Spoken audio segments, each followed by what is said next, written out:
recycling their things, and she was saying, well, that's because we don't have something every month. And, so when you see, well, you know, people will complain, you know, that their neighborhood group was saying, and then a lot of people, because they don't have the tubs, well, they just put the recycling things in the regular trash container, so. That's right, Yeah, so, yeah. what can they And do? on top of that, the recycling truck is a different truck from the regular Right. truck. Yeah. And like in my neighborhood, they don't even come on my street no more, cause I'm the only one recycling, and they figured, well, we don't have to come up with it, one person, you know? Well, a while back I was putting out the recycle bin, but nobody was picking it up. So I started putting it in the trash. And also they said that they putting all the stuff in the same truck anyway. You know, they were doing it when they started recycling, that's what they were doing it anyway.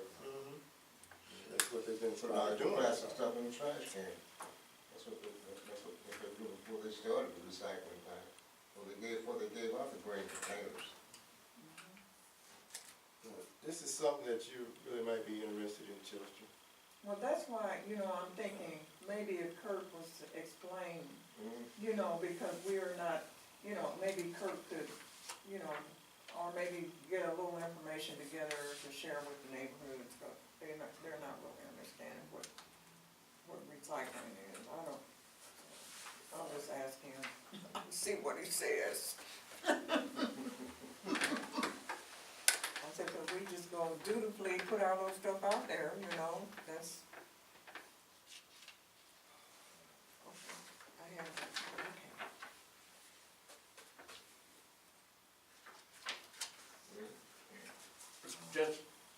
This, I guess this may become a new business. As I stated, my computer has been down for a whole week. And I guess about almost a year ago, I had a problem. I guess something happened, I was out of town last week. And I came back, my telephone was down and my computer was all messed up. And there's a young man, you all probably know, remember Evaristo Gatan, or you probably knew the Gatan used to live down on Greeley. But he's a Evaristo Jr. And he works for Apra Healthcare, and that's what he does for a living. But he also does stuff on the side. He's just an amazing, I guess he's probably in his 40s young man. So I'm suggesting if you know someone who has problems with their computers, he's very good, he's very reasonable, I mean extremely reasonable. He'll even assist you if you don't. What's his name again? Here's a card. Oh, And thank you. he is excellent. I mean, he is excellent in all the things that he does. He does this for a living, so, I mean, he works for another company, he does this on the side. Chester, I'll take that. Okay, he is just, That's the only one you. and you know, I was thinking, some of us, with our cars, some of us who have, maybe don't take the car back to the dealer, it's a rip-off game out here now with a lot of places. I mean, really, it's almost ridiculous. And one of the things that maybe we can look around and get somebody we can highly recommend, like we had Ike down here at 11th in Minnesota, who was excellent car repair. I mean, excellent. And he just didn't get enough business. Maybe we could get somebody where if we could just kind of go in a group, and maybe they give us some kind of senior citizen discount, that and contractor, maybe that's something we need to pursue. For things we may need to get done, to have somebody who does a good job. The guy down here at, in the 1200 block on Washington, LC Painting, who actually came to one of our meetings and would have come back had not one of the person who lived in the block bad mouths us. But he's done some work for me and he does an excellent job. His name is Smith. Excellent job, very reasonable. And he gets in there and gets out. That's what I like. He don't fool around. He's working, get the work done. So maybe we get people like that and we can recommend, you know, people to, you know, that we trust. Remind me of, yeah, what's his name, Mr. DePriest? Mr. DePriest that used to fix our lawn. Yeah, Yeah, we was talking about interviewing him, he was, yeah. He'll be 100 years old, I think next month. You know him, he preached down on Mill Street. They'll be 100 years old. Yeah, you met him. I think you had him speak to your veterans group. okay.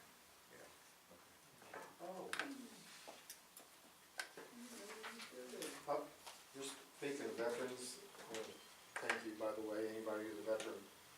But I'd like for you to know November 11th at 9:30 at 11424 Hickman Mills Drive. It's Memorial Baptist Church. They're going to have a honoring the veterans. And I'm going to have a display there, so it's Carol Green is the one that called me. She's one of the Buffalo Soldiers that I'm a member of, and I'm gonna be putting on a display for them. What date is that on? November 11th at 9:30 at the church. But I know several years ago did this for Sly James over Veterans Thing over in Kansas City, Missouri, off of Vine Street. But I'll have every single gun that was ever used in the Revolutionary War on up to current day, so that the different soldiers can see what they look like. And I'll, anyhow, that's honoring all you guys that were veterans, so I do that a lot.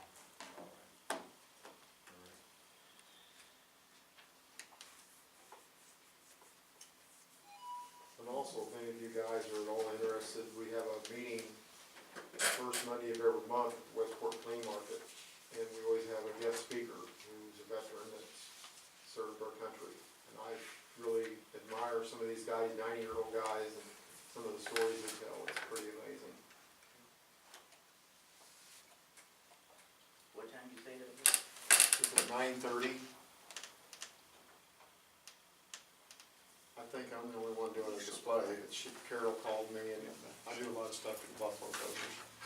11424 Hickman Mills Drive. It's Memorial Baptist Church.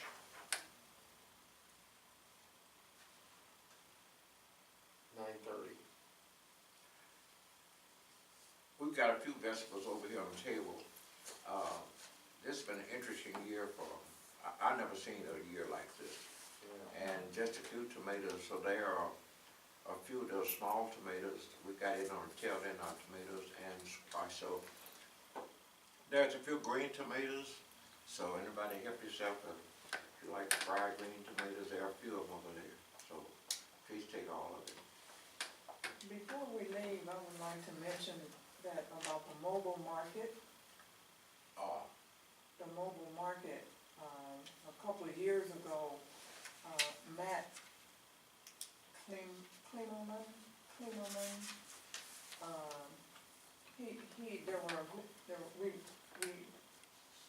he shared this information with,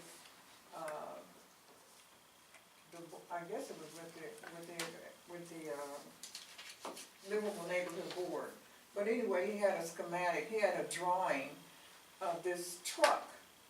And so this truck would be, you know how the Huskers used to go around in the neighborhoods with all the fresh vegetables and stuff like that. So what he wanted to do was to have this truck, but it would be, have refrigeration in the truck, and it will have refrigeration for meat as well as vegetables. Well, he'd been running up against it, unified government, you know, and how you have to go through the different committees and for approval.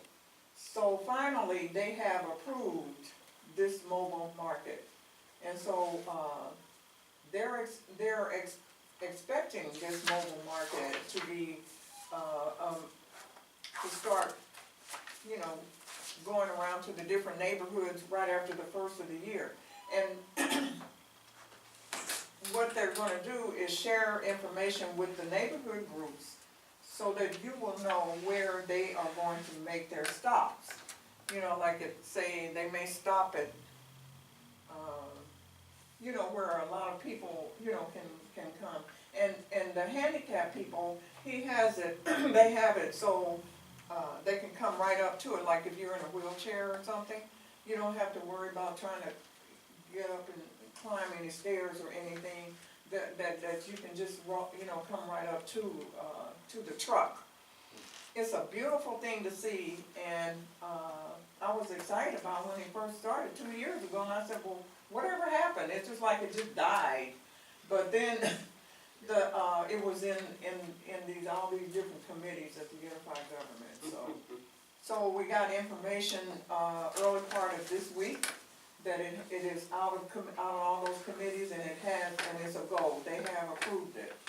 So, we're just waiting further information as to how it will be set up and how it will travel to the different areas. So they will have, the people can't get to the store, get to the market, that they could, like on so-and-so day, that we could go to the mobile. You talking to the guy from KU or K-State? Huh? Talking to the tall guy? Yeah, Yeah, the tall from KU? KU, KU. Matt, yeah, the redhead guy, Yeah. yeah. Back climbing. Yeah, I couldn't miss. Yeah. Well, anyway, he was so excited about it, and he did a couple years ago, he did a presentation at the neighborhood meeting, and everybody was like, yes, this is wonderful, and then it's just like it just disappeared, and we didn't hear anything, because he was ready to roll it out, but he had to go through a lot of red tape, before it would be approved, but it has been approved. So all we need to, waiting on now is where we will be able to have access to it. So as soon, and I know they'll have that out in the newsletter, that, as soon as it will be, as soon as it's available. So, I just thought I'd share that, because that's gonna be wonderful. Yeah, that sounds good. Mhm. Is it something that is accessible every day or just certain times of the week? I don't have that information Oh, yet. okay. It's just that, they will be having that information out, and it will be in the northeast in the areas where there's a the desert, Mhm. and so that's where, people will be able to get their groceries.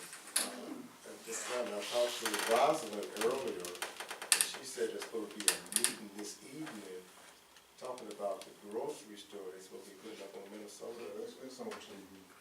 It's gonna be, and if everybody would look at, because if you have channel 2, you just, turn on your channel 2, if you have, what do we have now, not Time Warner, Spectrum. Spectrum.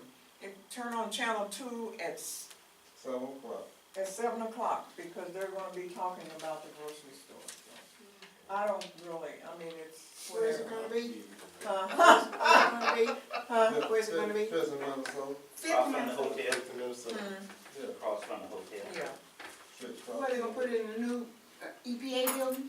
No, it's right across from the The lot- hotel. parking lot. in the Yeah, parking lot. it's across from the EPA building also. Yeah, Yeah, right, from the across from the EPA building, out the hotel. The Strawberry Hill grocery store. They'll be on the corner where they just put the new parking lot. Uh-huh.